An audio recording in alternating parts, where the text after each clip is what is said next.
masyarakat. Tepuk tangan untuk Pak. Pak Tahir, nggih. Iki RW mapan nang RW 3. RW 3. RW 3 yang ra kleru asmane Pak Dahmin. Pak Dahmin, leres. Pak RW ini Pak Dahmin leres nggih. Leres. Nggih. Apa man jenengan? Apal wong RW papate aku apal. Sapa? Sing jaga surga. Kok sing jaga surga iki medeni Malaikat Ridwan. Wih, Pak Redwan. Berarti Pak RW 4 ya, Nduk. Pak Redwan. Kenal. Iki 8 RT kekuatane iso wayangan koyo alhamdulillah. Nggih. Wah ora nyono-nyono. Anu Mas Gareng, ini pendak tahun kok wayang.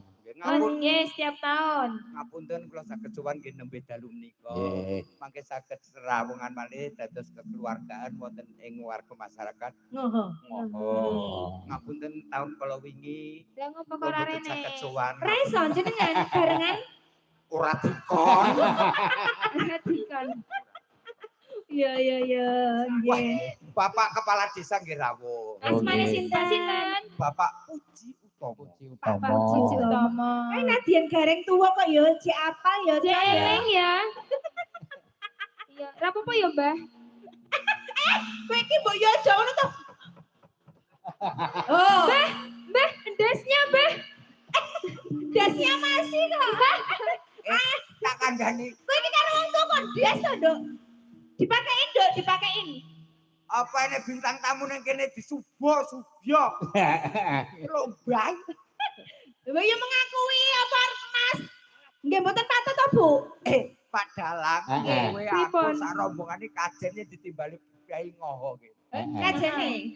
Monggo niku pengrawite Pak Jumar. Nggih monggo katuran pinara. Nggih. Pak Jumar. Oh, Pak Dalang monggo katuran Monggo pinara. Lah niki dagelane. Wah, foto bareng. Bener. Mbak Sinden bareng. Coba kowe nang omah. Heeh. Piye? Ora nek wong aruh-aruh. Wong aku mulih tanggape lho bedese teko. Tanggamu apa anakmu? Tanggaku kuwi. Aku tak kira malah anak. Nyuwun sewu. Nggih. Mbak Ririt le Mas Gareng. Nggih, Pak Jumari. Niki minangka panjenengan keluarga Agung Dusun Ngoho. Iki nyuwun diparingi kanca tani jalaran. Ngeten Mas Gareng lan Mbak Ririt. Sedaya menika anggenipun olah tetanen keluarga Agung Dusun Ngoho. Mugi den pinaringan tulus. Amin.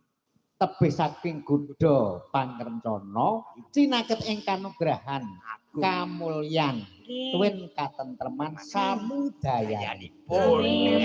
Nah, keparing saking menika kanca tani dados. Lajeng berarti nggih. Lajeng, Mbak. Mboten ngangge bawa. Dibawani napa? Derek. Mboten. Nyuwun Anu niki diaturke keluarga Agung. ingkang ngersakaken wau Bapak Ketua Panitia. Nggih. Menika Pak Bawa. Nggih. Pak Turyanto. Turyanto Anu nggih. Mbah Turyanto ngersakne dipun purwakani Oh bowo. nggih. Mas Gareng. Mas Gareng monggo. Iya no Ayo, Gareng Mbak. larang-larang lho. Iki larang dhewe iki bengi iki. Lah ya larang-larang amat Didonge, Mbak. suarane piye? Mbak ngene ya nyambut gawe iki paribasan wong mlaku ado dadi cedak, Iya. angkat abot dadi Dadi enteng. enteng. Ayo diurutke Oh ya. aku kok kene. Nggih, Iya. sampean aku terus kene. Oh iya kok kene sik. Ya oke. Sepinten Mas?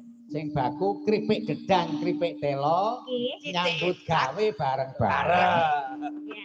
Waton rata kok. Oh iya. Lah wong anane piyai telu kok arep diratake. Nggih.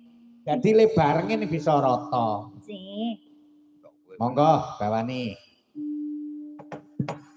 Aja pindah-pindah. Iki Iki jenenge wong men lho. Iki jenenge pancuran kape sendang. Yang ngene kok wis kudu pancuran ya Pak Bagi. Udu nek kuwi udu pancuran. Lah apa? Utik nek kuwi. Utik kok mati. Oh, wis tok ayo mulai. Bocong. Utek iki aja kemaki. Mbok rada nganggo bahasa seni sebenarnya. Apa? Apa enek wong bintang tamu dolone udik. Lewekmu ki apa? Anu cutik njet. Apa kaya tegesan dicecek. Moci roci. Lho, mau ciro-ciro dendengane.